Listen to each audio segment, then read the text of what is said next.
Baik, Assalamualaikum warahmatullahi wabarakatuh. Waalaikumsalam Waalaikumsalam warahmatullahi wabarakatuh. Oke, selamat siang semuanya. Salam sejahtera untuk kita semuanya. Alhamdulillah, senang sekali bisa bertemu kembali dengan saudara sekalian. Di siang ini kita dan pertemuan yang pertama ya untuk mata kuliah metodologi penelitian bisnis di program Pascasarjana MM Giji Business School. Saya kira mungkin saudara sekalian untuk mata kuliah ini kan sebetulnya sudah pernah ya diperoleh di waktu kuliah di S1 gitu ya, dengan berbagai background.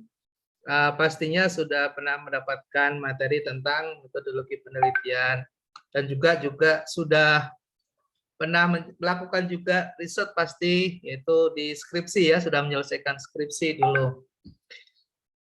Nah, terus mungkin di metodologi penelitian kita kali ini kira-kira berfokus pada apa, kemudian skopnya, ruang lingkupnya kira-kira apa saja gitu ya. Nanti kita akan coba paparkan sedikit ya, tapi sebelum itu saya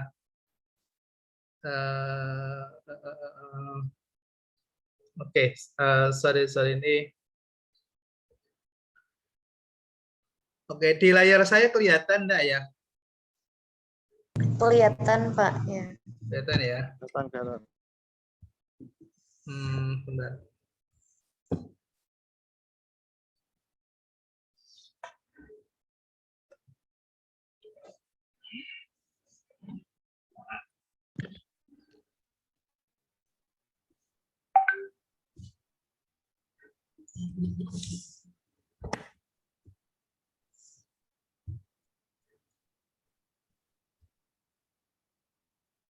Oke.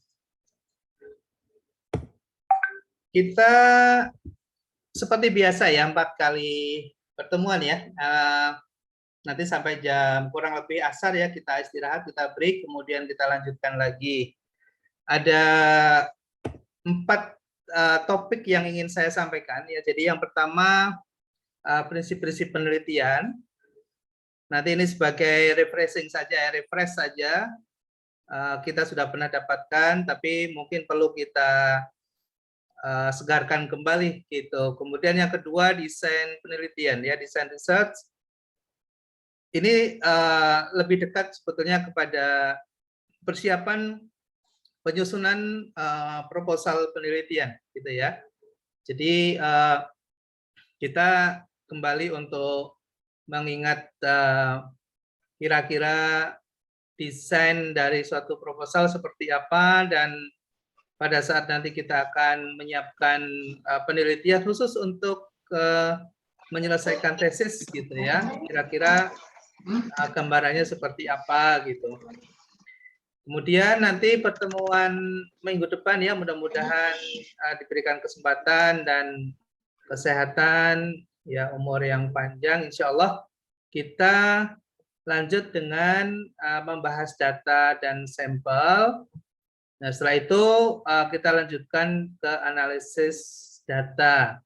Jadi ada 4 topik utama yang kita akan bahas selama kita kuliah dengan saya.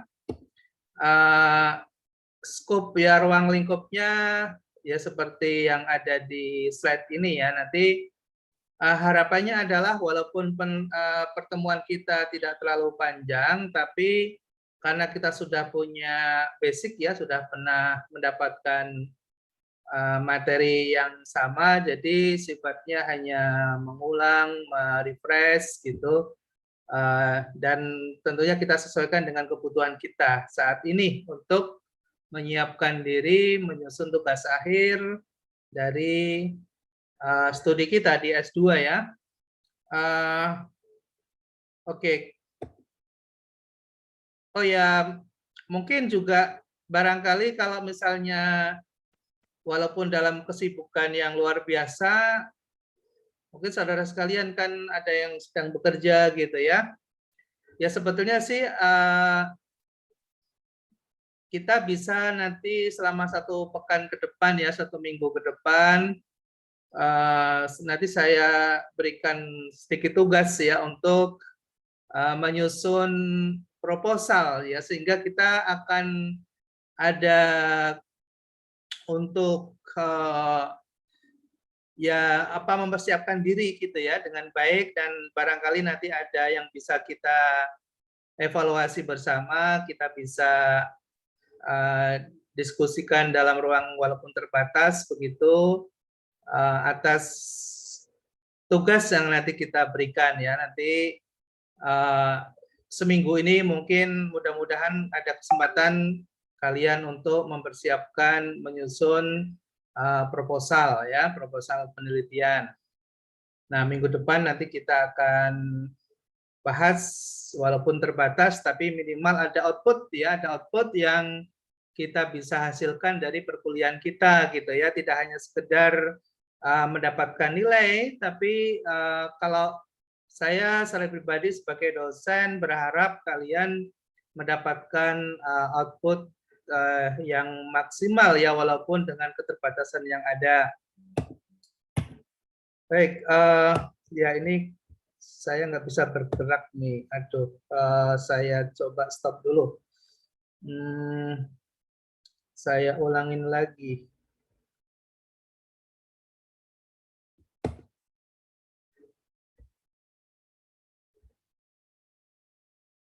Oke. Oke, bisa terlihat ya? Bisa Terlihat, Pak. Ya, bisa. Alhamdulillah. Baik, alhamdulillah. Baik ya, saya masuk ke materi bahasan utama kita, yaitu membahas sedikit ya tentang tujuan, peranan, fungsi penelitian gitu ya. Ya mungkin dalam kehidupan sehari-hari barangkali dalam proses pengambilan keputusan ya, kita secara pribadi atau kita ketika menjabat sebagai fungsi dalam manajerial di suatu organisasi, perusahaan, demikian pastinya hampir setiap saat ya kita mengambil keputusan gitu ya.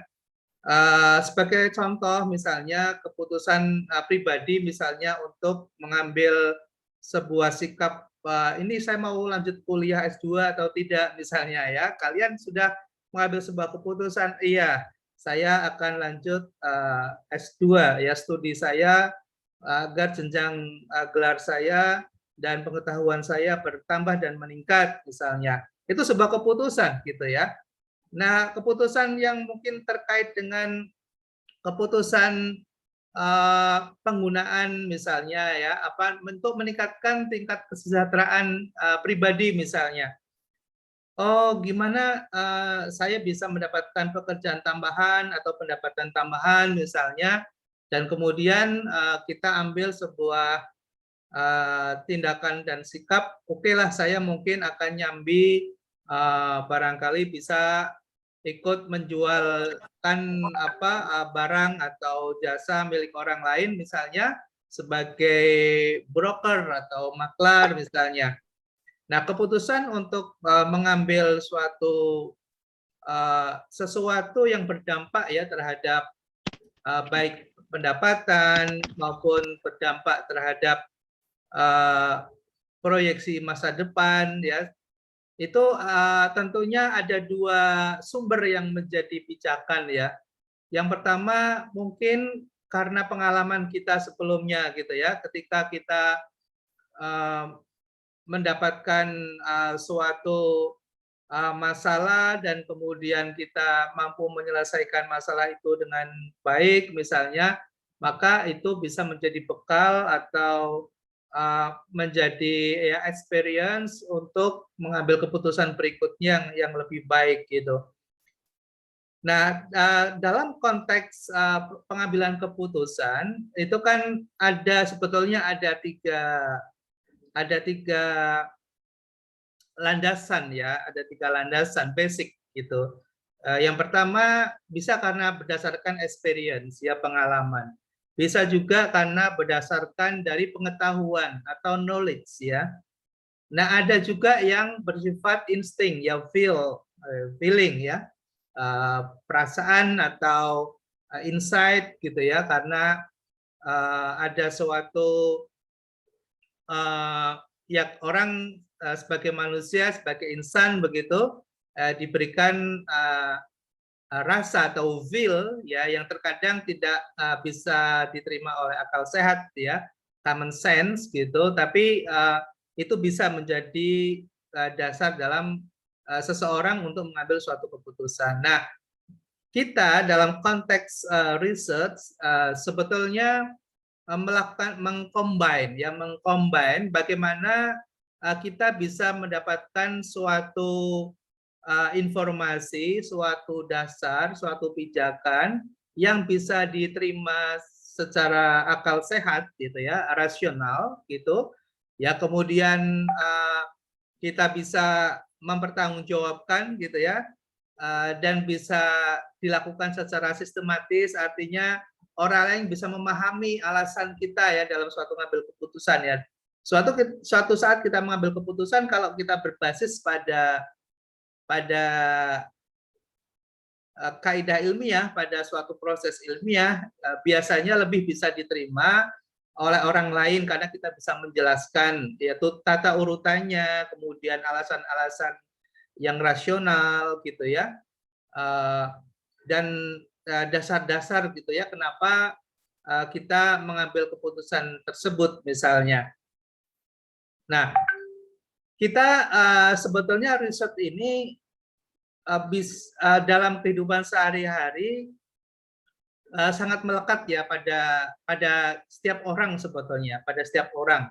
Karena ini adalah proses pengambilan keputusan. Tinggal nanti pijakan dan dasar serta caranya, tekniknya, itu metodenya, itu bisa diterima secara akal sehat atau tidak, sistematis atau tidak, kemudian berdasarkan dari data dan fakta atau tidak gitu ya. Jadi ada 3 hal sebetulnya. Yang pertama terkait dengan dasar atau data dan fakta gitu ya. Itu adalah ciri dari suatu tindakan ilmiah atau kegiatan ilmiah gitu ya. Harus berdasarkan pada data dan fakta. Kemudian yang kedua ada metode atau teknik ya, ada metode atau teknik gitu. Jadi ada cara yang bisa dilakukan untuk mengolah data itu sehingga menghasilkan suatu informasi ya, menghasilkan suatu informasi yang kemudian informasi itu bisa menjadi dasar dalam proses pengambilan keputusan. Jadi sebetulnya kalau kita melakukan suatu tindakan yang sudah berbasis pada data dan fakta, kemudian kita menganalisanya, ya kita menganalisanya dengan suatu metode tertentu gitu ya, dan kemudian menghasilkan suatu rekomendasi untuk mengambil suatu sikap atau suatu keputusan, oh berarti kita sudah melakukan tindakan ilmiah gitu ya. Nah, kita tidak akan membincangkan atau mendiskusikan tentang bagaimana mengambil keputusan dengan menggunakan feeling ya, dengan rasa. Itu kita tidak ya. Kita di sini tidak akan bicara tentang itu. Tapi kita akan bicara pada satu tindakan dan atau proses ya, suatu kegiatan yang didasarkan pada suatu data dan fakta, kemudian dilakukan sebuah analisa ya, sebuah proses yang bisa dipertanggungjawabkan secara ilmiah gitu, dan kemudian kita membuat sebuah kesimpulan ya, kesimpulan berdasarkan dari hasil analisis tadi ya. Nah, sekarang bagaimana kegiatan dalam proses pengambilan keputusan itu dilakukan gitu ya. Nah, bisa dilakukan secara eksploratif ya, eksploratif. Eksploratif itu apa? Eksploratif itu kita mencari berbagai hal, kemungkinan-kemungkinan yang bisa terjadi ya, dan kita bisa mendapatkan informasi sebanyak mungkin dalam suatu proses mengambil keputusan atau kesimpulan ya. Itu eksploratif. Jadi ketika kita menginginkan suatu jawaban atas suatu masalah atau problem gitu, kemudian kita melakukan explore atau menyelidiki atau memperluas informasi sebanyak mungkin gitu, maka kita sudah melakukan eksploratif sebetulnya ya.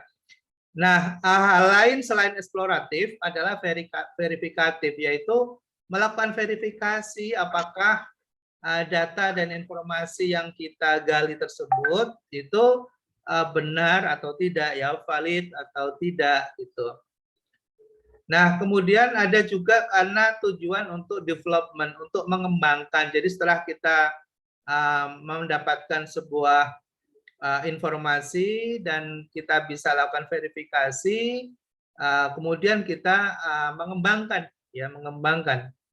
Ya, ada hal lain juga yang dalam suatu studi atau riset itu untuk menyelesaikan suatu penulisan tertentu, ya, tugas tertentu, ya, seperti membuat karya ilmiah misalnya.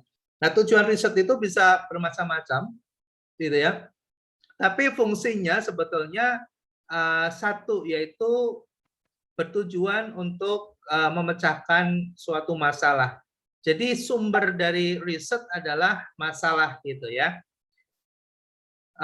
Masalah ini bisa bermacam-macam, ya, dari berbagai background kita bisa melihat, bisa masalah yang terkait dengan kegiatan ekonomi dan bisnis, politik, sosial gitu ya. Tapi karena kita berada di sebuah kajian ekonomi dan bisnis, tentunya masalah nanti yang akan kita tarik, yang kita ambil adalah masalah-masalah yang menyangkut bisnis dan ekonomi gitu ya. Nah, tentunya ketika kita ingin memecahkan suatu masalah begitu, maka akan lebih mudah, ya, apabila kita bisa melakukan identifikasi dengan membuat suatu pertanyaan-pertanyaan, ya, sehingga kita akan berusaha untuk menjawab, ya, dari masalah-masalah yang muncul itu gitu. Dan tentunya ketika kita nanti akan menjawab itu, maka terjadilah sebuah analisa, suatu proses analisis yang dilakukan, yang kemudian dari analisis itu kita bisa mampu menjawab pertanyaan-pertanyaan yang muncul. Disitulah yang kemudian akan ada muncul pengetahuan baru, ya, ada pengetahuan baru, ada ilmu-ilmu baru, ada teknik-teknik baru yang ditemukan gitu ya dari suatu proses riset tadi, ya. Oke, nah ini saudara sekalian, jadi fungsi utama dari kegiatan kita dalam riset kita ini adalah untuk mengambil keputusan yang tepat dan benar dalam mencapai tujuan bisnis, karena kita concern fokus, ya, pada penelitian bisnis, ya, penelitian bisnis. Nah, untuk bisa agar kita lebih mudah dalam memahami suatu masalah dan kemudian kita ingin melakukan suatu penelitian untuk mendapatkan jawaban atas suatu masalah, itu bisa dilakukan dengan beberapa pendekatan, ya. Kita mengenal ada pendekatan kualitatif, ada pendekatan kuantitatif, ya. Dari asal katanya kita sebetulnya sudah bisa menebak atau menerka gitu ya.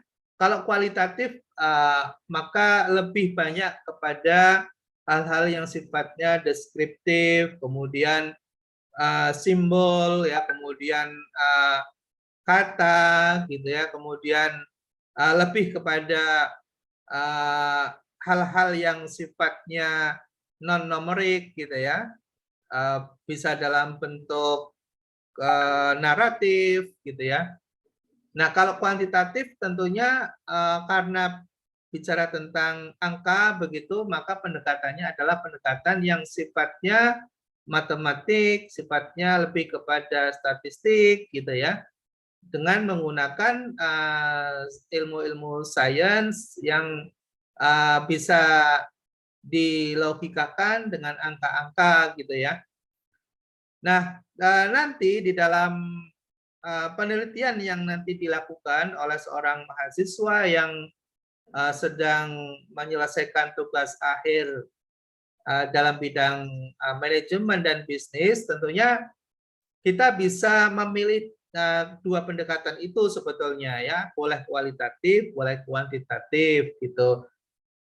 Nah, kita nanti akan kita sesuaikan dengan tujuan ya dari riset itu sendiri.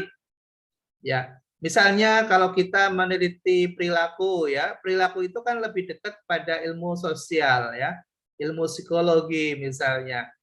Maka pendekatan yang paling mungkin dan paling banyak dilakukan misalnya dengan pendekatan kualitatif misalnya. Tapi ketika kita ingin melakukan sebuah studi untuk mengukur suatu kinerja atau ingin mengukur performance atau ingin mengevaluasi suatu kegiatan misalnya, atau kita ingin menganalisis suatu persaingan gitu ya, maka kita bisa melakukan penelitian dengan pendekatan kuantitatif ya, karena kita akan lebih mudah apabila bicara dari sisi angka ya, misalnya kinerja, produktivitas misalnya, pasti akan lebih mudah dipahami dan dimengerti kalau menggunakan angka-angka gitu. Nah, ini nanti menjadi suatu pilihan apakah kualitatif atau kuantitatif gitu ya. Baik, berikutnya ini hanya sekedar mengulang saja ya. Mungkin kita juga sudah tahu kalau research itu berasal dari bahasa Inggris gitu ya. Nah, sebetulnya dari kata search ya, search mencari, kembali, jadi mencari kembali.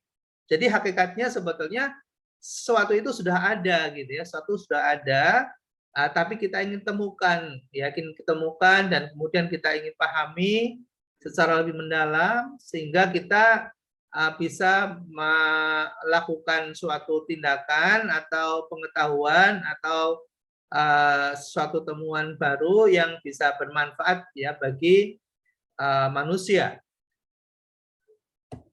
Nah, kalau dalam prosesnya sendiri, sebuah studi atau riset pada umumnya ya diawali dari suatu observasi ya, pengamatan.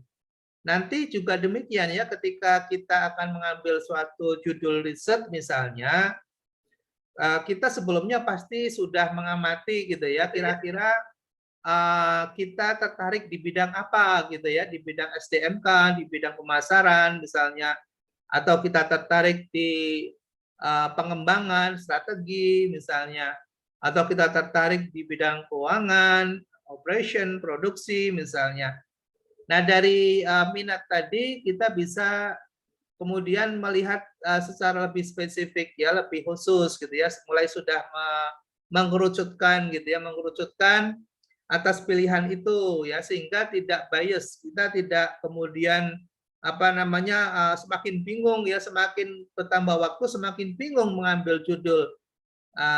Kalau kita misalnya melakukan langkah-langkah yang menggunakan langkah-langkah riset, maka kita tidak akan melakukan itu, pasti akan semakin mengerucut ya, karena kita bisa awali dari suatu minat, kemudian kita perdalam lagi fokus kita, pandangan kita pada suatu bidang tertentu gitu ya. Kemudian disitulah kita bisa temukan masalah-masalah yang muncul ya, di mana objek itu terjadi. Misalnya katakanlah kita sekarang bekerja di bagian logistik misalnya, di sebuah perusahaan kurir misalnya. Nah, di situ kan juga ada banyak hal yang bisa kita temukan ya, bagaimana proses penjadwalan terjadi misalnya ya, scheduling misalnya, atau misalnya masalah untuk pengaturan logistik atau persediaan dengan posisi yang optimal. Bagaimana sih kita memiliki persediaan yang optimal untuk suatu kegiatan logistik tertentu misalnya. Atau kita sekarang bekerja di bidang pemasaran misalnya, sales misalnya. Kita juga bisa menemukan masalah di situ di tempat kita kerja ya, lebih mudah karena kita setiap saat bisa melakukan eksplorasi, kemudian menemukan hal-hal yang menarik untuk kita teliti, untuk kita ketahui lebih dalam lagi gitu ya. Atau kita yang sekarang ini bekerja di bidang keuangan, ya kita bisa menemukan di situ sebetulnya masalah-masalah. Ya misalnya manajemen kas, ya kita mungkin kadang setiap hari kok tiba-tiba kasnya tidak tersedia padahal dibutuhkan misalnya.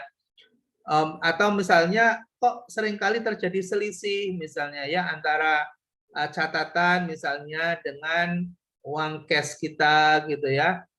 Atau kita misalnya menemukan suatu problem ya di dalam pekerjaan kita di bidang keuangan misalnya kok seringkali pada saat jatuh tempo hutang kita nggak bisa membayar, ini kenapa misalnya. Nah masalah-masalah itu masalah-masalah bisnis ya, jadi masalah-masalah sebetulnya yang bisa diselesaikan dengan pendekatan-pendekatan tertentu dan kita bisa menemukan jawaban dari suatu masalah itu melalui sebuah prosedur ilmiah ya. Nah, kalau kita menemukan masalah-masalah di tempat kerja, kemudian kita buat hipotesis ya, kira-kira masalah itu kenapa terjadi?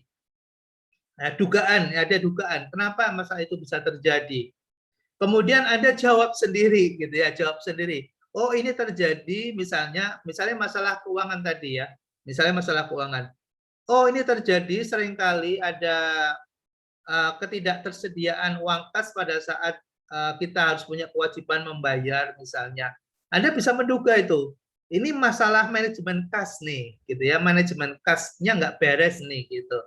Nah, Anda bisa punya hipotesis bahwa penerapan manajemen kas misalnya di perusahaan X gitu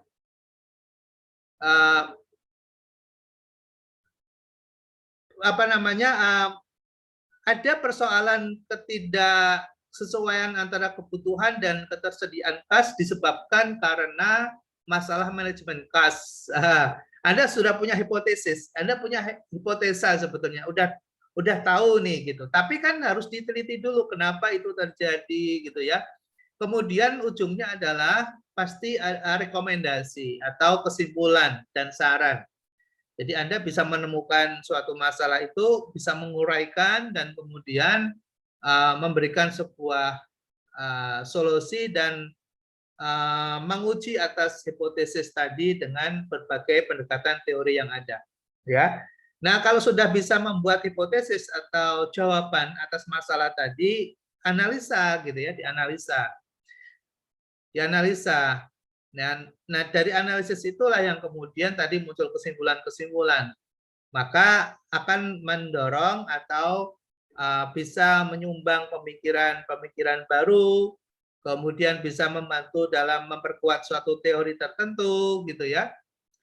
Ya, nanti dari situ tentunya tidak sempurna, nanti akan ada hipotesis baru lagi, ada jawaban-jawaban mungkin yang lebih bagus lagi, nanti akan muncul lagi, terus begitu berputar. Ya, dalam siklus penelitian itu tidak akan pernah berhenti, terus sepanjang masih ada kehidupan dan ada dinamika, ya ada dinamika kehidupan, ada permasalahan, penelitian akan selalu ada, gitu ya. Nah, oke. Berikutnya,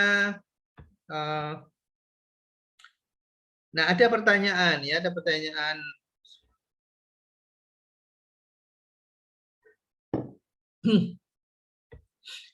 Kriteria penelitian ilmiah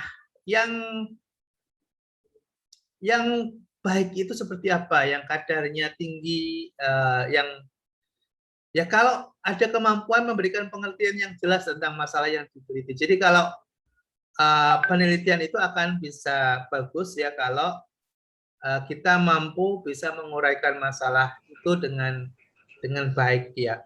Kemudian kemampuan untuk meramalkan sampai di mana kesimpulan yang bisa dicapai apabila data yang ditemukan di tempat lain, artinya bisa dilakukan replikasi gitu ya. Kalau kita melakukan penelitian, bedanya dengan melakukan sebuah keputusan berbasis pada perasaan.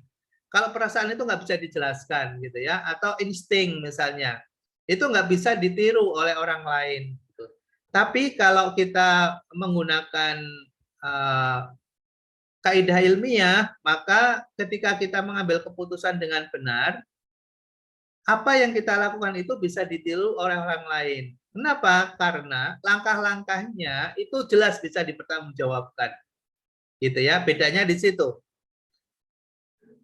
Oke, nah penelitian itu ada yang pasif, ada yang aktif.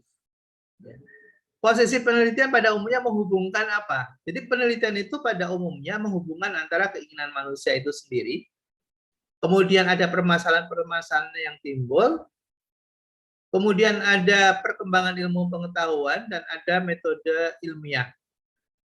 Nah itu terhubung tuh, ya terhubung. Jadi kalau ilmu pengetahuan itu adalah kita terjemahkan dalam literasi atau literatur gitu ya, atau referensi. Ya, keinginan manusia itu sebetulnya background ya. Jadi kalau kita melakukan sebuah riset, sebetulnya kita menghubungkan antara keinginan manusia, masalah, kemudian knowledge ya, ada ilmu pengetahuan gitu, dan kemudian ada metode ilmiah sebagai cara atau teknik dalam menyelesaikan permasalahan tadi ya, dalam menjawab permasalahan-permasalahan tadi itu dilakukan secara sistematis ya, prosedural, yang menggunakan data dan fakta, kemudian ada teknik analisisnya, ada cara menganalisanya, ada metode analisisnya, gitu ya.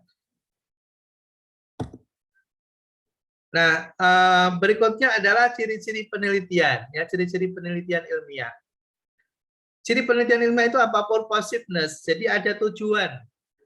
Jadi kalau kita bicara tentang penelitian ilmiah selalu ada tujuan. Kemudian memiliki dasar teori. Jadi kalau kita melakukan sebuah analisa dan menentukan suatu teknik tertentu, kemudian kita menggunakan sebuah formulasi tertentu gitu ya, itu ada dasar teorinya. Ya tidak asal ya, tidak karena mungkin perasaan kita misalnya nggak bisa, tapi karena ada dasar teori yang bisa kita jadikan sebagai sebuah pijakan yang menjadi dasar dalam mengambil langkah-langkah yang bisa diterima oleh akal sehat ya. Testability maksudnya apa? Testability itu bisa dilakukan evaluasi ya. Hasil yang kita teliti itu bisa dicek kebenarannya, ya bisa diuji kebenarannya. Nah, replicability kita bisa melakukan replikasi atau mengulang atau diulang oleh orang lain. Jadi kalau sebuah studi atau riset itu ketika menghasilkan suatu kesimpulan gitu ya, itu orang lain ketika melakukan hal yang sama hasilnya akan sama gitu ya, dengan cara yang sama. Itu bedanya ya. Makanya di dalam proses pengambilan keputusan, kalau kita sudah terbiasa dengan menggunakan metode ilmiah, ya itu pada umumnya pertama bisa diterima oleh semua orang gitu ya. Kemudian bisa kita pertanggungjawabkan, kemudian bisa direplikasi ya, bisa dilakukan juga oleh orang lain ya, dengan cara dan teknik yang sama, nanti hasilnya akan sama gitu ya. Objectivity artinya objektif ya, sesuai dengan apa yang kita teliti, tidak karena perasaan kita, tidak karena kita suka atau tidak suka ya, like atau dislike gitu, bukan karena pesanan gitu ya, karena dipesan begini gitu ya, tidak ya. Kemudian generalizability, jadi general maksudnya apa? Yaitu berlaku secara umum gitu ya, berlaku secara umum. Precision, jadi kita bisa mengukur tingkat keakuratannya. Ini ketika kita melakukan sebuah research itu kita bisa mengukur tingkat kebenaran ya itu sampai sejauh apa, sebesar apa. Nah itu bisa dipertanggungjawabkan dan bisa diukur. Ya parsimoni jadi sebuah penelitian itu bisa melibatkan berbagai pihak dan stakeholder gitu ya. Ya bisa melibatkan stakeholder.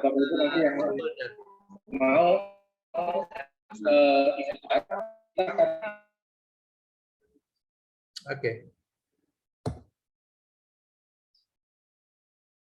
Nah, berikutnya adalah dalam penelitian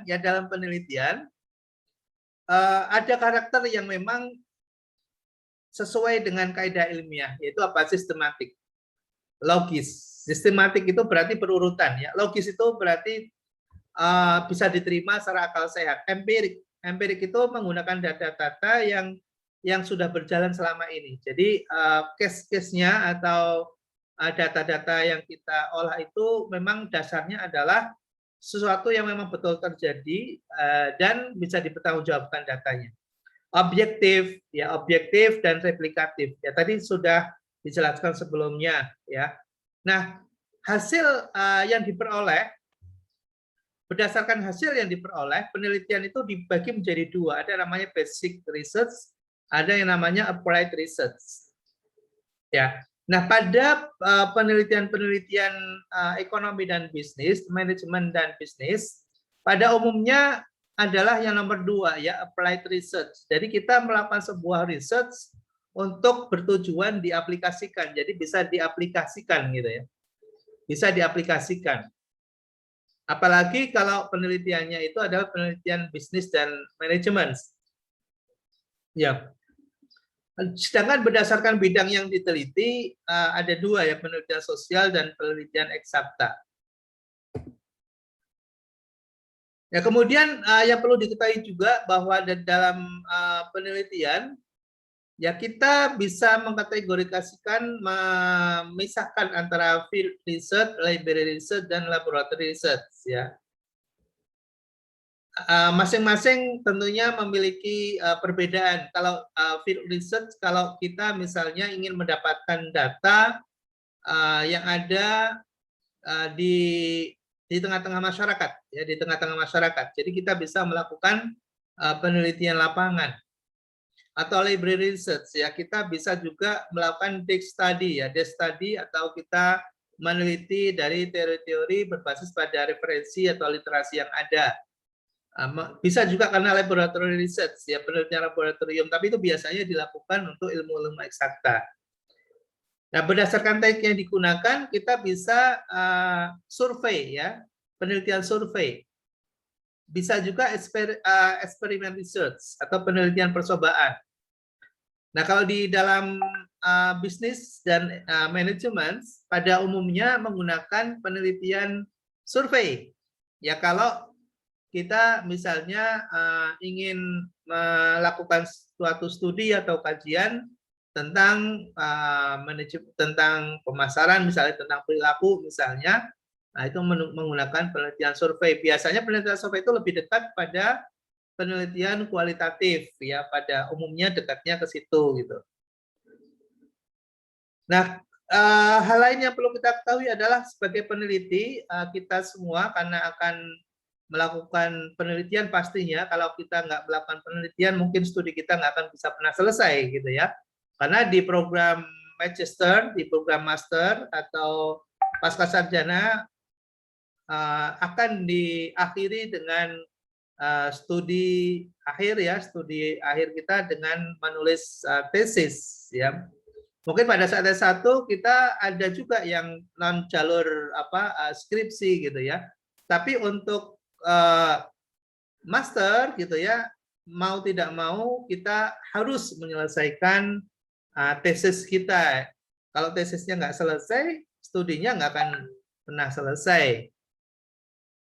Nah, sebagai peneliti kita diharapkan bisa objektif ya nanti, kemudian juga fleksibel, artinya jangan kemudian ketika menemukan masalah kita stuck gitu ya, kita nggak mau mencoba untuk melihat misalnya dari sisi lain gitu ya.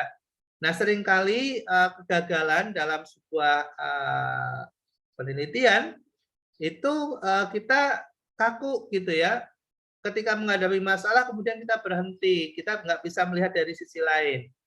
Ya, padahal dalam penelitian itu kita bisa melihat dari berbagai sisi. Mungkin kalau dari sisi marketing kita nggak bisa, kita bisa dari sisi operation gitu ya. Mungkin bisa dari sisi finance gitu. Jadi kita bisa fleksibel. Kemudian telaten ya, telaten. Jadi ya kalau kita mau lakukan sebuah studi atau kajian, ya harus telaten, sabar gitu, harus sabar. Imajinatif artinya kita memiliki pandangan yang mungkin orang lain tidak bisa menjangkau ya.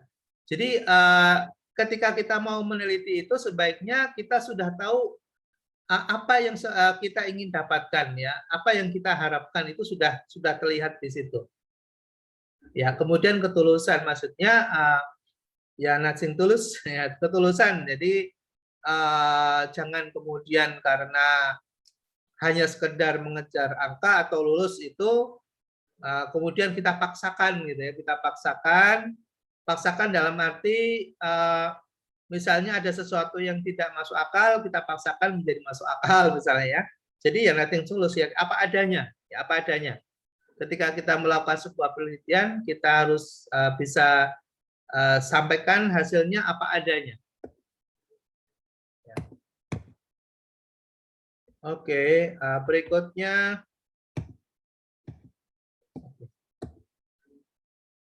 Oke, ini saya kira dasar-dasar dari sebuah penelitian. Nah, oke, kita buka tanya jawab dulu ya. Silakan kalau ada yang mau bertanya. Ada yang mau bertanya?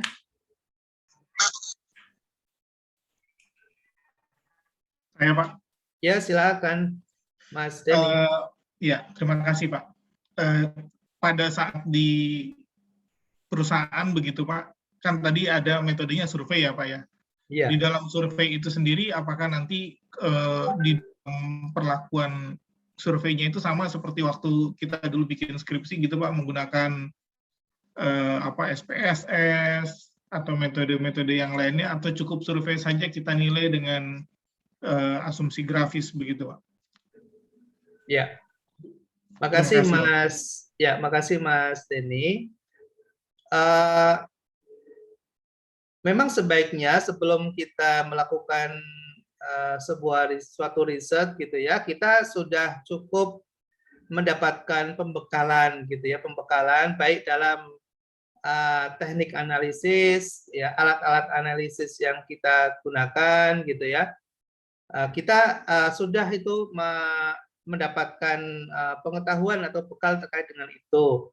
Contoh, misalnya contoh ya, terkait dengan alat gitu ya, alatnya apa? Misalnya kita menggunakan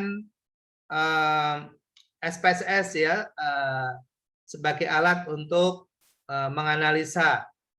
Kalau kita menggunakan pendekatan statistik misalnya.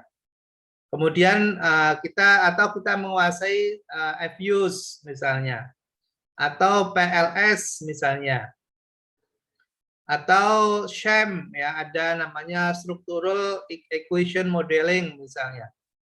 Ya, teknik-teknik atau alat-alat yang digunakan dalam suatu riset analisis itu sebaiknya kita pelajari itu, ya sebaiknya kita mempelajari itu. Kemudian yang kedua adalah pemahaman ya tentang instrumen ya, tentang instrumen atau alat untuk mengambil data ya, alat untuk mengambil data. Jadi nanti akan sampai ke situ ya, kita ketika melakukan suatu riset itu kan basisnya data gitu ya. Nah, data itu ada yang bentuknya sudah jadi, ada data itu yang harus kita ambil dan kita olah. Data yang sudah jadi, contohnya apa? Data sekunder, ya dalam bentuk laporan yang dipublikasikan. Nah itu lebih mudah ya data sekunder. Nah biasanya data sekunder ini kita bisa olah ya dengan menggunakan pendekatan statistik, ya bisa menggunakan pendekatan statistik. Berarti kalau kita mau mengambil data seperti itu dan kemudian kita mau menganalisa, penelitian kita itu adalah penelitian kuantitatif gitu ya. Nah, tapi kalau misalnya kita nggak tersedia data, tidak tersedia data, berarti kita harus mengambil data itu. Contoh, misalnya apa perilaku ya, perilaku konsumen atau perilaku konsumen dalam pengambilan keputusan pembelian produk X misalnya. Itu kan tidak tersedia data. Datanya di mana? Datanya ada di para konsumen itu ya, para customer itu. Datanya melekat di orang itu. Nah, kalau kita mau melakukan penelitian, objeknya adalah behavior, perilaku, ya tentunya harus ada alat dong yang kita harus siapkan untuk mengambil data itu. Alatnya apa? Alatnya kuesioner, gitu kan? Alatnya kuesioner. Ya. Tapi untuk membangun alat atau instrumen itu kan tidak serta-merta atau begitu saja, ada kaidah. Ada kaidah yang harus diikuti. Misalnya apa? Kita harus tentukan dulu variabelnya karena nanti di dalam pertanyaan kuesioner itu terikat ya, terikat pada suatu teori, dasar-dasar teori. Ya. Jadi pertanyaan itu akan muncul kalau kita sudah mendapatkan variabel-variabel yang kita ingin ketahui gitu ya. Ya misalnya apa? Misalnya bicara tentang perilaku orang itu dipengaruhi oleh apa misalnya ya, dipengaruhi oleh pendidikannya, dipengaruhi mungkin oleh pendapatannya, dipengaruhi oleh lingkungannya, dipengaruhi lingkungan kerjanya, dipengaruhi oleh teknologi misalnya ya. Nah, variabel-variabel tadi yang mempengaruhi orang itu gitu, cara ngukurnya gimana? Nah, itu namanya parameter gitu ya. Nah, berarti kita menentukan parameter-parameter untuk mengukur pengetahuan orang, untuk mengukur pendapatan orang, untuk mengukur lingkungan sosialnya gitu. Nah, dibutuhkan parameter-parameter. Nah, parameter-parameter itulah yang kemudian dibuat dalam kuesioner, dalam sebuah pertanyaan, gitu ya, dalam sebuah pertanyaan. Nah, pertanyaan itu kan juga ada teknik membuat pertanyaan, tidak asal kemudian buat pertanyaan saja. Apakah pertanyaan terbuka ataukah pertanyaan tertutup? Nah, gitu kan. Nah, kalau pertanyaannya terbuka, itu berarti penelitian kualitatif murni. Karena nanti harus diterjemahkan, dideskripsikan. Tapi kalau kemudian kita mengambil datanya untuk kita olah secara statistik, maka berarti kita harus mengukur dalam bentuk interval, dalam bentuk angka, kan gitu. Ya kan? Dalam bentuk angka. Nah, angka itu kemudian diterjemahkan dalam suatu interval data. Nah, maka ngukur orang misalnya, ngukur pendidikan, misalnya kalau jawabannya adalah SD, misalnya pendidikannya SD, berarti 1. SMP simbolnya 2. SMA simbolnya 3. S1 simbolnya 4. Pascasarjana simbolnya 5. Oh, berarti ada 5 interval jawaban. 1 itu simbol apa? 2. Itu namanya pertanyaan tertutup. Ya kemudian menggunakan interval. Ya dari 1 sampai 5. Itu ada tekniknya gitu ya. Teknik membuat kuesioner juga ada tekniknya. Nah, berarti kita harus belajar tentang teknik membuat kuesioner. Nah, ketika kita membuat interval itu, kita sudah punya gambaran karena kita sudah tahu cara mengolahnya nanti gimana gitu ya. Cara mengolah data itu nanti gimana? Kita sudah punya gambaran. Kalau kita nggak pernah mengenal statistik, nggak pernah belajar tentang statistik misalnya, ya kita bingung. Ini mau dibuat intervalnya berapa, kemudian ini data nanti saya ngolahnya gimana gitu. Makanya pengetahuan tentang statistik dalam bidang ekonomi dan bisnis itu krusial, harus bisa gitu ya. Jadi statistik itu harus bisa gitu. Karena kalau nggak bisa, kita nggak bisa melakukan riset, ya nggak bisa. Jadi wajib berarti hukumnya, ya. Jadi ekonomi itu adalah science. Nah, science itu salah satu cirinya adalah numerik, angka, matematik, statistik. Itu ya. Nah, itu kalau kita bicara proses tuh tadi, proses. Ya, itu baru bicara tentang menarik data ya kan? Baru bicara tentang menarik data tadi. Nah, baru kemudian diuji nanti. Diuji apakah instrumennya itu valid atau tidak nanti dari hasil pilot ya, tes ya, dites dulu. Dites dulu. Baru kemudian kalau sudah valid, sudah reliable, baru alatnya bisa dipakai untuk ngambil data. Kalau belum valid dan reliable, nggak bisa, ya nggak bisa. Nah, kalau sudah dapat data, kemudian berpikir gimana cara mengolahnya, baru bicara tentang analisis data. Itu ya. Nah, itu kalau mengambil data kualitatif, ya, data yang data primer yang mau kita ambil. Nah, kalau data sekunder, sebetulnya lebih mudah karena datanya sudah tersedia, ya, tinggal kita olah saja. Demikian Mas Denny. Sedikit penjelasan ya, sebetulnya nanti akan diperdalam nanti di di data analisis nanti ya, minggu depan itu di data analisis. Terima kasih Pak. Terima kasih ya, Pak. Sama Mas Denny. Ada lagi yang mau ditanyakan? Esi Pak. Silakan Mbak Esi. Kalau S2, apakah ada ketentuan Pak kayak jumlah variabel terikat sama variabel bebasnya? Kalau S1 kan kebanyakan kalau Gici waktu itu variabel bebasnya cuma 1. Nah kalau S2 gimana Pak? Ya. Nanti tentunya kalau terkait dengan ketentuan penulisan, mesti Gici pasti akan membuat pedoman ya, membuat pedoman. Saya mungkin tidak punya kapasitas ya untuk mengatakan harus minimal variabel sekian atau sekian gitu ya. Di dalam perkuliahan kita lebih kepada bagaimana mengembangkan penelitian yang lebih berkualitas kan gitu. Mungkin kalau dulu misalnya variabelnya 3, ya sekarang mungkin bisa 5, bisa 7. Sebetulnya variabel banyak itu tidak mempengaruhi waktu sih kalau menurut saya ya kan.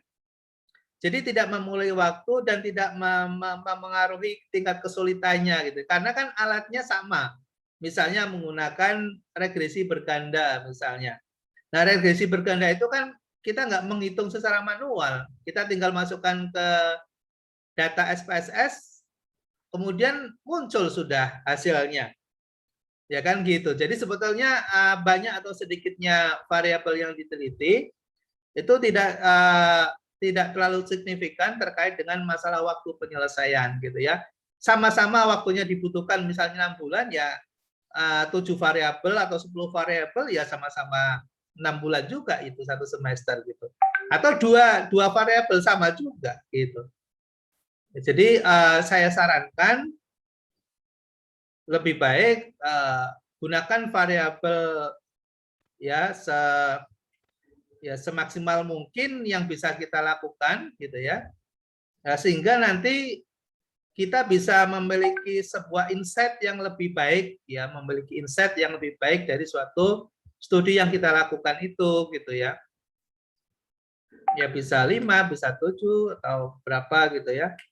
Karena kalau misalnya bicara tentang variabel yang mau diteliti, misalnya kalau cuma 3 gitu ya, nggak terlalu menarik gitu ya. Karena kan itu mengindikasikan keterbatasan pengetahuan kita. Kenapa kita nggak bisa menemukan variabel yang lain gitu ya? Kalau misalnya cuma 3 misalnya, padahal variabel banyak sekali gitu. Nah, jadi saya sarankan kalau misalnya mau menggunakan penelitian berbasis pada analisis kausal atau pengaruh gitu ya, ya silakan menggunakan variabel-variabel yang maksimal yang bisa kita gunakan gitu. Oke, ada lagi mungkin?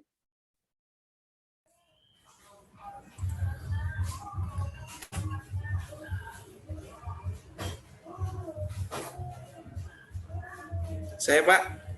Ya, silakan. Saya dengan Sofian Pak. Untuk penelitian di ilmu sosial atau manajemen bisnis ini, selain pendekatan kualitatif dan kuantitatif itu ada nggak Pak menggunakan pendekatan-pendekatan yang lain? Terus yang kedua, dari segi perbedaan antara skripsi dan tesis itu apa sih Pak? Apakah dari analisis datanya atau dari jumlah variabel? Lebih yang spesifiknya perbedaannya apa Pak? Itu aja sih Pak. Ya, makasih Mas Sofyan.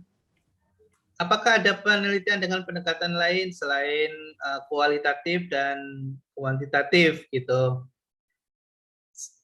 Kita bisa menggunakan gabungan keduanya ya, namanya kual-kuan. Ya, namanya kual-kuan, kualitatif dan kuantitatif. Pendekatan itu ada 3 ya, pendekatan kualitatif, kuantitatif dan kualitatif kuantitatif ya, kual-kuan. Contohnya kual-kuan itu apa? Yang saya lakukan di disertasi saya itu namanya pendekatannya kualitatif kuantitatif.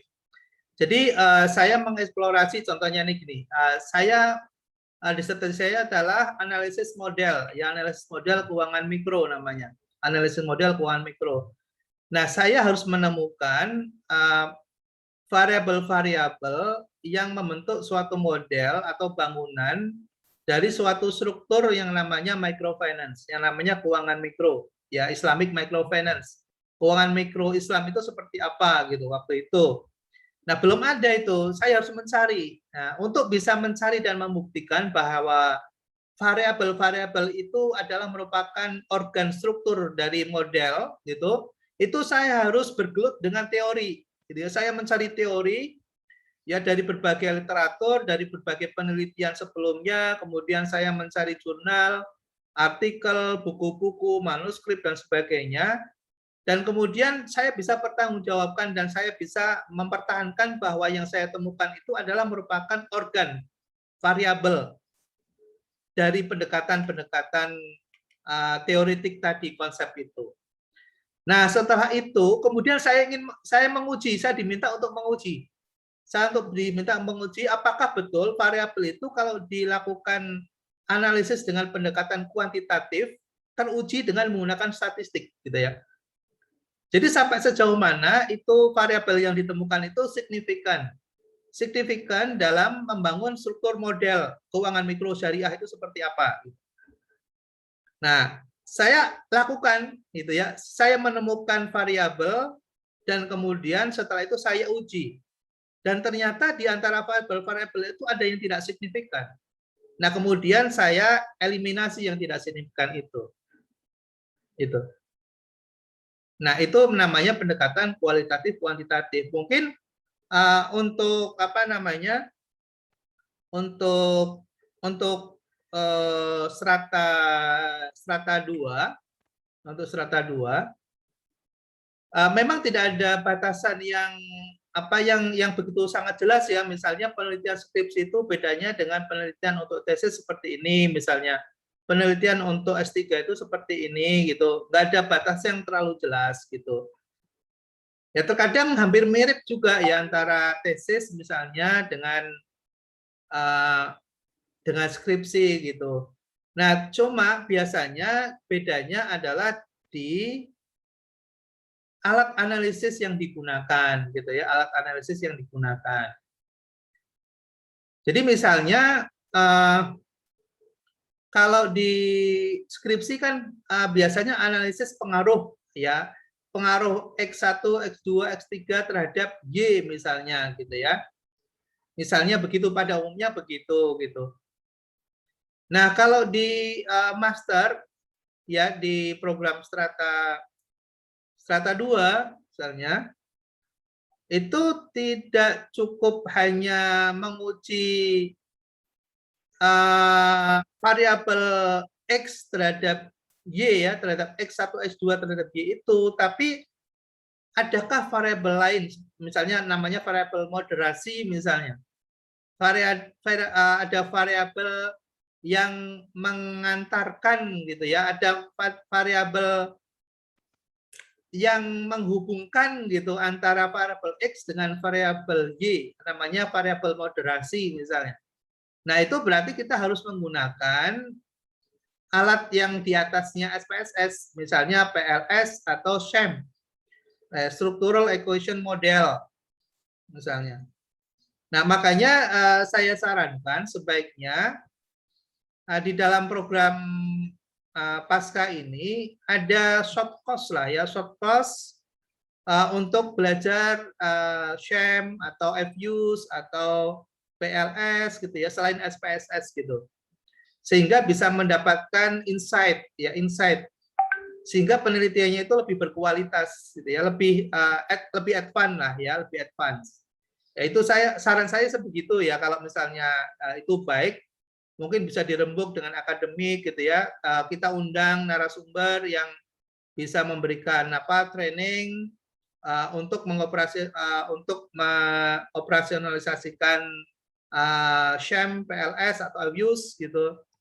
Ya, sambil kita menguasai alat itu gitu ya. Nah, mungkin dulu waktu kita S1 barangkali yang mengolah orang lain gitu ya. Yang mengolah orang lain, sehingga kita nggak menguasai SPSS misalnya. Ini di program pasca kalau bisa jangan ya, kita sendiri harus menjalankan. Kita sendiri harus mengolah data kita sendiri. Saya sarankan begitu, sehingga kalian betul-betul mendapatkan nilai tambah di dalam perkuliahan ini. Ya, di dalam kalian ambil S2 itu ada nilai tambah. Nanti kalau kalian cari data dicariin orang, olah data diolahin orang gitu, ya hanya mungkin memang ada tambahan gelar kita sih, mungkin MM gitu ya, tapi nggak ada nilai tambahnya gitu.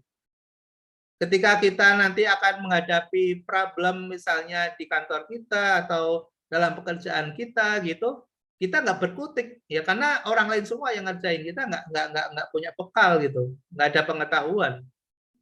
Ya sebetulnya semua kembali kepada kita sih, maksudnya sampai seberapa kita ingin dapatkan kualitas pengetahuan kita, ya sebetulnya kembali kepada kita ya kan. Kalau kitanya sungguh-sungguh dan memang ingin belajar, ya cari kesempatan untuk belajar lebih banyak, baik dari sisi pengetahuan maupun skill ya.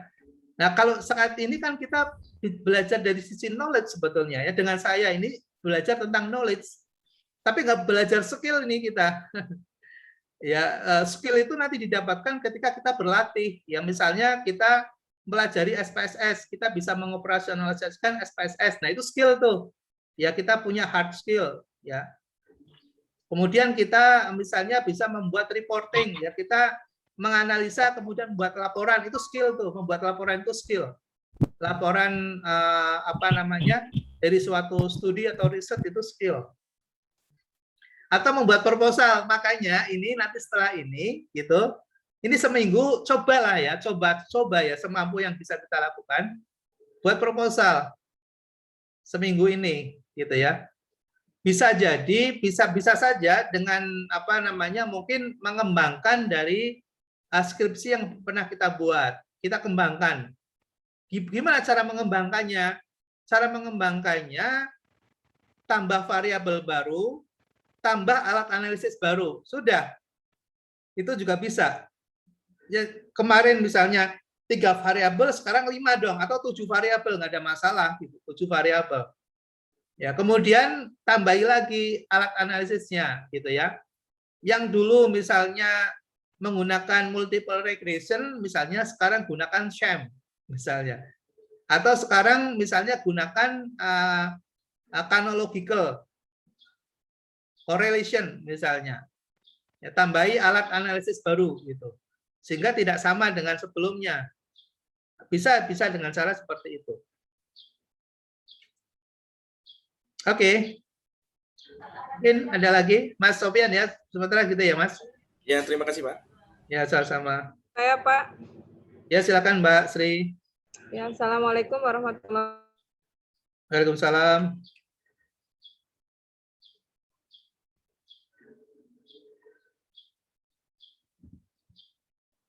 wabarakatuh. Waalaikumsalam. Ini Pak, ada yang mau saya tanyakan. Kalau misalnya untuk tesis, apa sumber bukunya itu kan kalau skripsi misalnya lebih dari 30 ya. Kalau misalnya untuk tesis itu berapa dan apakah boleh sumbernya lewat literatur?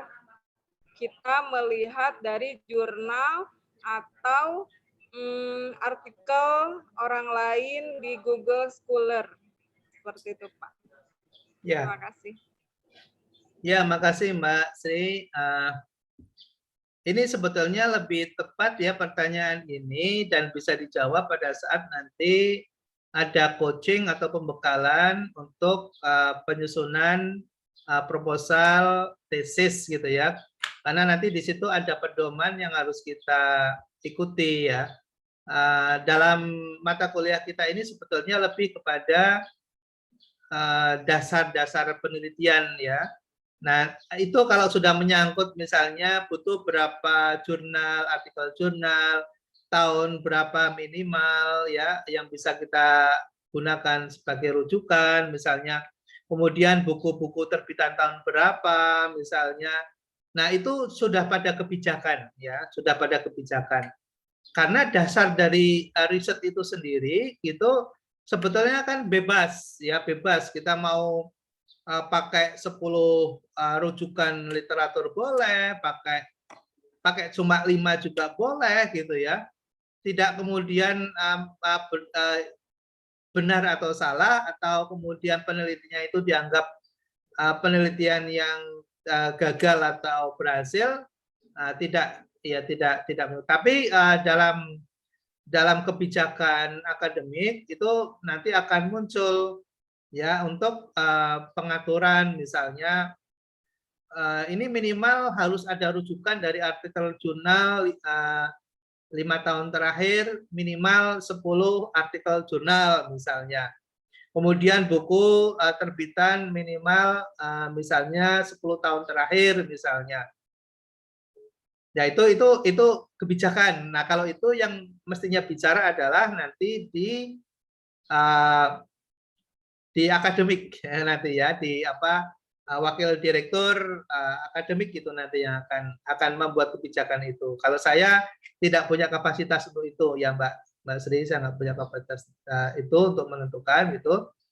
Tapi kalau kita bicara tentang studi atau penelitian ya riset gitu, ya pada umumnya sekarang kalau untuk tingkat master atau strata 2 itu akan lebih kepada jurnal rujukannya, tidak lagi pada buku ya, pada jurnal.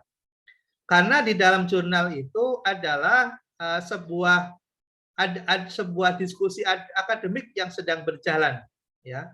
Jadi ada dialektika pemikiran antar para peneliti yang berkembang mungkin 3 tahun terakhir atau 5 tahun terakhir gitu, yang kemudian kita akan mengutip ya dari sebuah wacana dialektika itu gitu. Ya, saya kira begitu Mbak Sri Mulyanti. Ya, baik Pak, terima kasih. Terus untuk itunya yang untuk kualitatif sama ya, angket ya Pak, menyebar angket sama ya, dan wawancara seperti skripsi. Iya, Mbak Sri Mulyanti. Ya Mbak Sri, jadi kalau bicara tentang instrumen ya, terkait dengan instrumen itu nanti kita mesti menyesuaikan apakah kita akan menarik data dengan menggunakan pendekatan survei. Kalau pendekatan survei atau penelitian survei, nah berarti kita harus membangun instrumen. Instrumennya yaitu kuesioner gitu ya.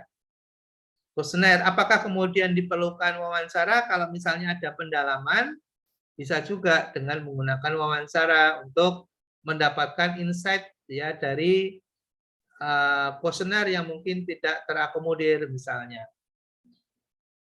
Oke, gitu ya Mbak. Izin bertanya? Iya boleh, Mas David. Ya, Pak Bagio. Dalam observasi atau dalam pengamatan ya, itu pertimbangan apa saja Pak yang kita pertimbangkan dalam untuk menentukan judul kita atau permasalahan? Kan kadang-kadang di lapangan kita menemukan nggak hanya satu masalah, beberapa masalah. Seperti itu Pak. Terima kasih. Ya, ya Mas David, mungkin ini juga dirasakan atau mungkin akan menjadi sebuah bagian ya dari latar belakang pemikiran ketika kita akan mengambil suatu judul dan kemudian kita perlu lakukan observasi terlebih dahulu gitu. Kira-kira pertimbangan apa saja yang diperlukan ya untuk kemudian kita bisa membuat kesimpulan awal ya dari suatu observasi yang kita lakukan gitu. Nah, sebaiknya kita pertimbangkan 5 hal, ya 5 poin ketika kita melakukan observasi. Apa 5 poin itu? Ya, yang pertama kaitkan dengan bidang keilmuan kita. Jadi kalau misalnya kita selama ini mendalami tentang pemasaran, sebaiknya tarik ya kepada bidang kajian atau keilmuan yang selama ini kita tekuni. Jangan cari yang lain.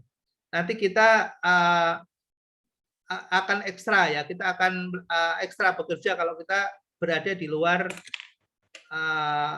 domain bidang kita selama ini yang kita tekuni.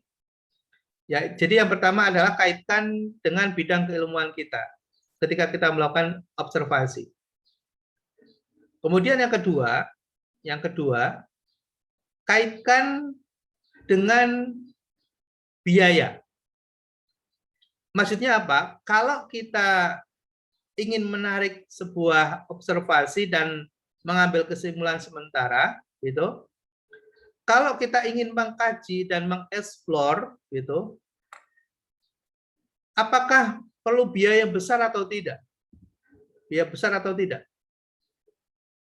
Karena untuk mengeksplorasi data itu tidak mudah, ya, tidak mudah. Bisa saja kemudian itu membutuhkan dana yang besar untuk menariknya. Kemudian yang ketiga, waktu. Yang ketiga, waktu. Untuk melakukan observasi awal dan mengambil suatu kesimpulan sementara, itu butuh waktu yang relatif singkat atau butuh pengamatan yang panjang. Contoh pengamatan panjang apa? Misalnya siklus, ya siklus. Kita misalnya mengamati siklus ekspor misalnya, ya siklus ekspor misalnya dari mulai suatu proses produksi yang dilakukan seorang produsen misalnya, kemudian sampai barangnya siap ekspor ya sudah jadi, dan kemudian melakukan dokumentasi ekspor, penyiapan dokumentasi ekspor, ya kemudian ada kegiatan pengiriman barang, ya pengiriman barang, sampai kemudian barang itu diterima oleh buyer misalnya, dan kemudian ada proses pembayaran atau payment system, misalnya menggunakan letter of credit atau menggunakan cash advance atau apa begitu, ya sampai kemudian barang itu diterima oleh buyer ya di negara tujuan ekspor misalnya. Nah, itu mungkin prosesnya bisa berbulan-bulan observasi itu. Ya. Nah, pertanyaannya apakah kita cukup waktu atau tidak? Kecuali kita memang bekerja di situ. Nah, itu lain persoalan. Makanya lebih baik ambil observasi di mana paling dekat dengan pekerjaan kita. Nah, berarti yang nomor 4 adalah ya yang paling dekat ya dengan fungsi tupoksi kita, pekerjaan kita sekarang, profesi kita. Itu yang keempat. Dan yang kemudian yang kelima adalah legalitas. Legalitas artinya kita bisa nggak secara legal mengambil data itu. Jangan sampai kemudian kita mengobservasi, kita sudah sangat tertarik dengan bidang itu, sesuai dengan bidang kita juga, waktunya nggak terlalu panjang, gitu ya, biayanya tidak terlalu mahal, tapi ternyata tidak diperbolehkan misalnya pada saat nanti kita mau meneliti di situ. Ya untuk apa juga, nanti sia-sia gitu. Ya, jadi ada 5 hal tadi kriteria itu ketika kita sudah mau mulai observasi, 5 faktor itu dievaluasi dulu, ya dievaluasi dulu. Pertama kaitkan dengan bidang keilmuan kita, yang kedua masalah biaya, yang ketiga masalah waktu, yang keempat masalah siklus, yang kelima masalah legalitas. Cukup ya Mas David ya? Ya, cukup Pak, terima kasih. Sama-sama. Ada lagi yang lain?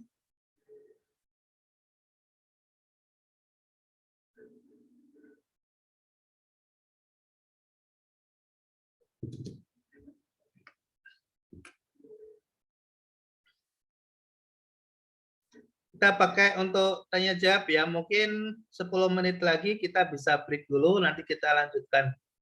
Kalau ada azan kita break dulu ya. Silakan kalau ada yang mau bertanya. Assalamualaikum Pak, selamat siang Pak.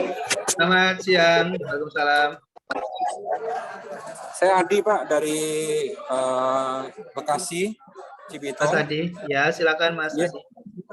Izin bertanya untuk buku referensi yang bisa kami gunakan sebagai bahan yang bisa mendukung untuk mata kuliah ini apa Pak kira-kira Pak? Makasih.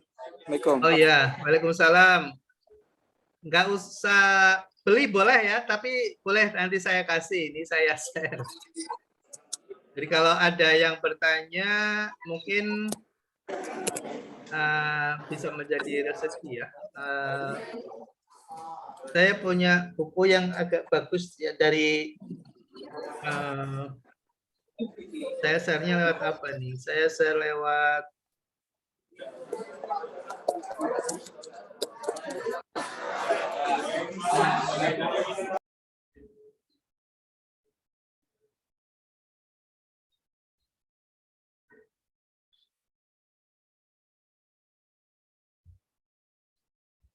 nanti saya share di grup ya. Ada judulnya penelitian bisnis ya, metode penelitian bisnis.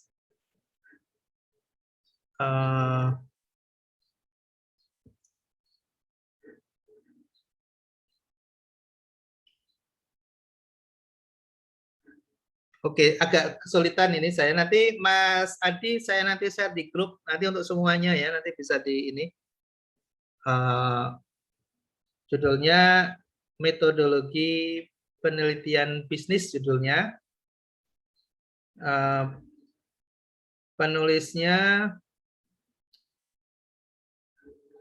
Penulisnya ini ada, kalau beli sekali tebel nih, 232 halaman. Belinya Sigit Hermawan. Ya, Sigit Hermawan sama Amirullah. Dr. Sigit Hermawan sama Amirullah.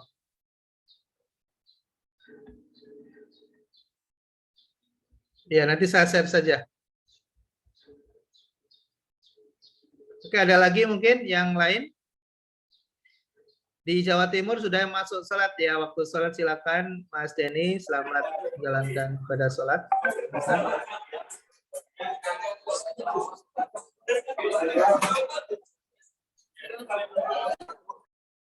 Yang lain boleh silakan kalau ada yang mau bertanya.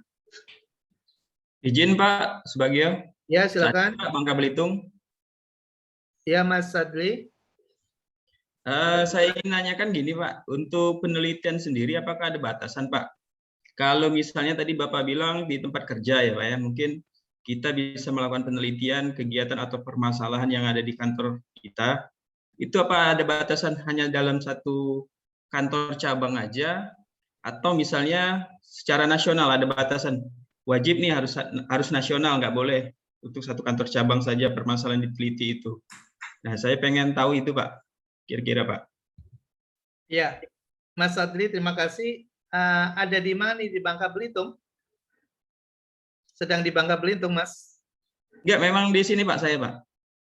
Oh, jauh sekali ya. Oke, Mas Adri, makasih, semangat, ya luar biasa. Jadi kalau untuk ruang lingkup penelitian, nanti terkait dengan kebijakan boleh atau tidaknya, itu nanti di tataran kebijakan akademis nih, Mas Adri. Ya, tapi kalau dari sisi basic research gitu ya, sebagai peneliti, kita tidak terbatasi ya oleh objek gitu. Kalau kita bicara dari sisi penelitian, di mana saja gitu ya. Bahkan meneliti di satu kantor misalnya, ya boleh-boleh saja gitu ya, boleh-boleh saja. Karena kan masalah itu bisa muncul dari suatu entitas ya. Entitas itu bisa orang, entitas itu bisa suatu lembaga. Nah, lembaga yang sudah memiliki badan hukum itu namanya menjadi sebuah entitas dan itu bisa menjadi objek penelitian. Ya, bisa menjadi objek penelitian. Tidak terbatas pada satu kantor atau harus lebih dari satu kantor. Dalam penelitian itu kan disesuaikan dengan sumbernya, yaitu masalahnya. Nah, masalahnya itu adanya di kantor itu, ataukah itu masalah korporasi, masalah perusahaan, gitu ya. Nah, kalau masalah perusahaan, berarti seluruh aset yang dimiliki perusahaan itu dan kantor dimanapun itu adalah masalah korporasi atau masalah entitas, itu masalah objek yang diteliti, ya berarti tidak hanya pada satu kantor, kecuali kita melakukan studi kasus. Beda lagi ya.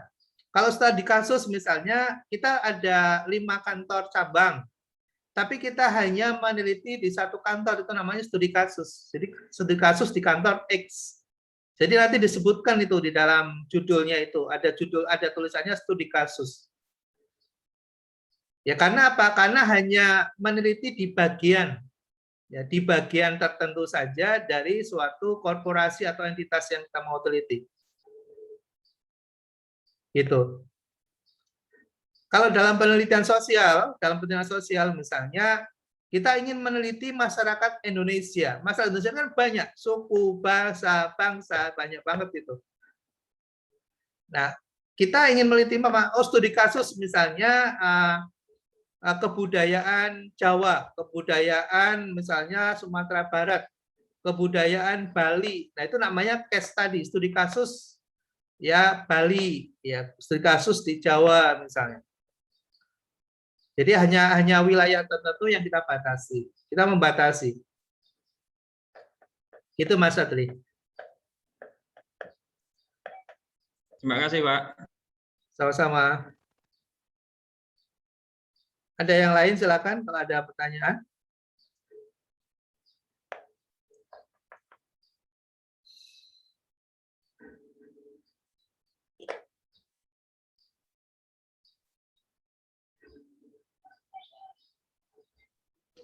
Ya. Ada. Belum. Ini Pak. Silakan. Ya, Assalamualaikum warahmatullahi wabarakatuh. Waalaikumsalam. Terima kasih Bapak atas kesempatannya. Saya mau bertanya tentang bagaimana cara melakukan penelitian yang baik, yang menghasilkan hasil penelitian yang ideal. Ya. Mohon Bapak penjelasannya. Terima kasih. Assalamualaikum warahmatullahi wabarakatuh. Waalaikumsalam warahmatullahi wabarakatuh. Mbak Beda, ini pertanyaannya sulit sekali jawabnya ini. Penelitian yang berkualitas itu gimana gitu ya. Tadi sebetulnya sih di slide-nya itu sudah ada itu, ya ada karakter atau ciri-ciri suatu penelitian yang berkualitas gitu ya, ada. Jadi ada beberapa ciri gitu ya. Ada purposiveness, ada objektif, kemudian flexibility gitu ya. Kemudian replicability, bisa direplikasi gitu ya. Ada 9 karakter tadi itu yang kita sebutkan itu ya. Nah, kalau kita mungkin lihat dari kasus konteksnya adalah penelitian untuk program pasca sarjana misalnya ya, kita batasi ke situ misalnya. Yang ideal yang seperti apa? Sebetulnya sih penelitian itu nggak bisa kita katakan ideal atau tidak ideal ya. Kita bicaranya pada sisi kualitas. Nah, untuk bisa kita menilai itu penelitian berkualitas atau tidak, pastinya harus memenuhi kaidah-kaidah ilmiah gitu kan, memenuhi kaidah-kaidah ilmiah. Nah, kaidah-kaidah ilmiah itu cirinya apa gitu ya? Sebetulnya banyak sekali yang mendefinisikan itu, tapi minimal ada 3 ciri yang utama gitu. 3 ciri utama itu apa? Yang pertama berbasis pada data. Jadi datanya itu harus benar yang kita olah. Jangan sampai kita mengolah data yang tidak benar. Maksudnya misalnya data abal-abal misalnya, data yang kita buat sendiri misalnya, ya kita nggak ada gunanya gitu ya. Kan kadang ada penelitian yang mohon maaf ya, misalnya ada mahasiswa S1 gitu ya, meneliti tentang misalnya perilaku konsumen misalnya. Kalau perilaku konsumen kan itu mesti survei gitu ya, mesti survei gitu, dan kemudian semestinya yang kita jadikan sebagai responden itu kan ya seorang customer betulan ya, seorang yang pernah membeli suatu produk tertentu yang kita mau teliti itu gitu ya, perilakunya seperti apa gitu. Tapi karena nggak sabar, karena memang nggak berniat untuk meneliti gitu, jawabannya kita sendiri yang buat ya, dijawab sendiri gitu ya, jawab sendiri. Ini ada C ya atau B gitu ya, atau ada 1 2 3 kita silang sendiri, cross sendiri 4 gitu. Ya itu namanya bukan penelitian, itu namanya main-main gitu ya. Jadi yang diolah itu sampah gitu ya. Itu yang diolah sampah. Walaupun mungkin hasilnya itu kelihatan bagus, wah ini signifikan gitu ya. Oh ini presisinya bagus begini, tapi kan itu datanya data sampah gitu. Yang nggak ada gunanya. Nggak ada gunanya. Jadi datanya harus benar, valid. Yang kedua, proses analisanya, ya metode analisisnya benar. Mengolahnya benar, cara mengolahnya benar. Dan kemudian yang ketiga, diinterpretasikan dengan benar. Diinterpretasikan dengan benar, diterjemahkan dengan benar.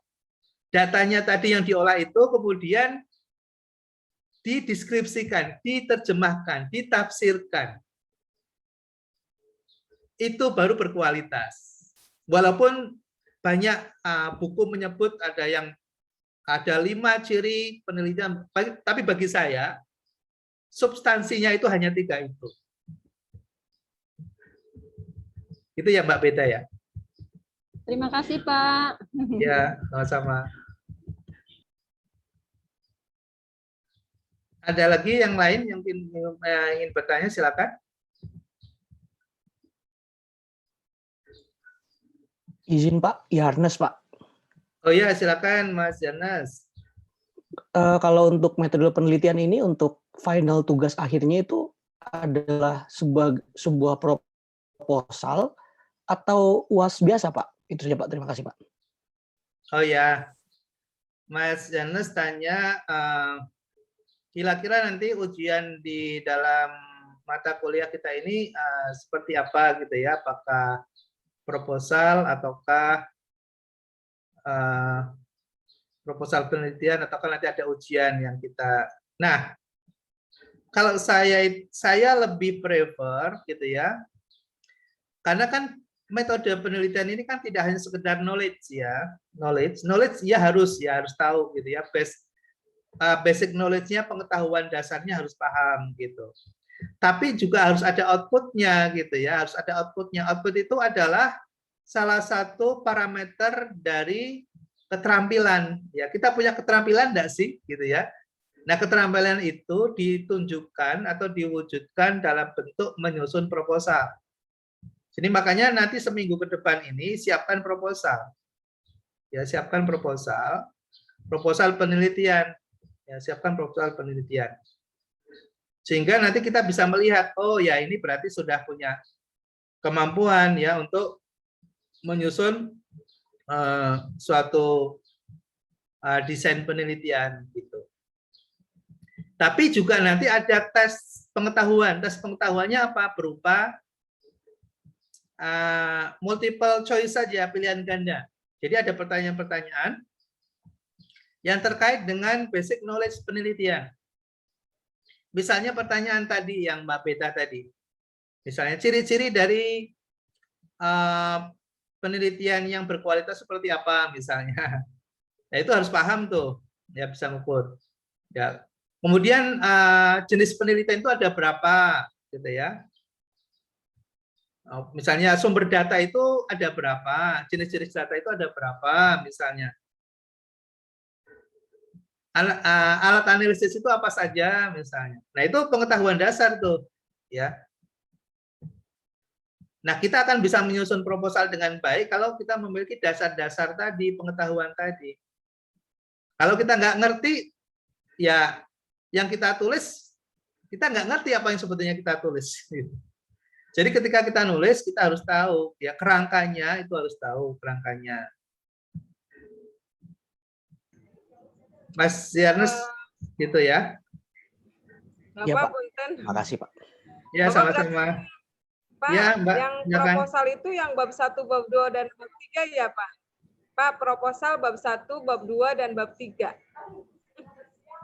Oh, untuk proposal tidak perlu nanti kalau dibuat seperti itu berarti udah mau selesai tesisnya. Berarti apa saja, Pak? Proposalnya berisi apa? Proposal itu nanti ada di pertemuan berikutnya. Ada di desain, namanya desain penelitian, ya desain penelitian. Nah, di dalam desain penelitian itu kita harus tahu cara membuat judul yang baik, gitu ya. Kita harus tahu menemukan masalah, ya, menyampaikan masalah, mendeskripsikan masalah di dalam latar belakang, misalnya menulis latar belakang itu gimana. Kemudian membuat rumusan masalah itu seperti apa. Yang buat rumusan masalah itu seperti apa. Kemudian setelah itu ada rumusan masalah, kita bisa membuat hipotesis. Karena ada pertanyaan, kita bisa membuat dugaan. Dugaan-dugaan atas jawaban di dalam rumusan masalah yang kita buat tadi itu seperti apa. Nah, kalau kita sudah punya hipotesis, baru kemudian kita menentukan tujuan. Tujuan penelitian kita itu apa? Tujuannya apa? Manfaatnya apa? Jangan-jangan nggak ada manfaatnya itu ya. Kita harus bisa mengidentifikasi manfaatnya apa. Nah, karena ini proposal kan bicara tentang rencana, ya, bicara tentang rencana yang akan kita lakukan. Berarti harus tahu dong metodologinya. Harus tahu metodologinya. Gimana cara menganalisanya? Ya, itu nanti dijelaskan di metodologi. Tapi itu kemudian tidak perlu dibuat bab 1, bab 2, dan bab 3. Itu ada di dalam proposal. Itu ada di dalam proposal. Ya, terakhir nanti adalah sistematika, membuat rencana penyusunan laporan Anda itu nanti seperti apa. Bab 1 apa, bab 2 apa, bab 3 apa, bab 4 apa, bab 5 apa gitu. Ya, biasanya ada lampiran timeline, waktu penyelesaian. Akan diselesaikan berapa lama itu penelitiannya. 2 bulan, 3 bulan, 4 bulan. Gitu ya. Mbak Sri, sementara. Ya, Pak, terima kasih. Di sini juga sudah azan asar, jadi kita break dulu 15 menit. Nanti kita mulai lagi. Saya siapkan juga link Zoom-nya. Semuanya udah absen ya di e-learning ya? Udah absen ya? Sudah, Pak. Sudah ya. Jangan lupa absennya. Ya, baik, terima kasih. Saya close dulu. Assalamualaikum warahmatullahi wabarakatuh.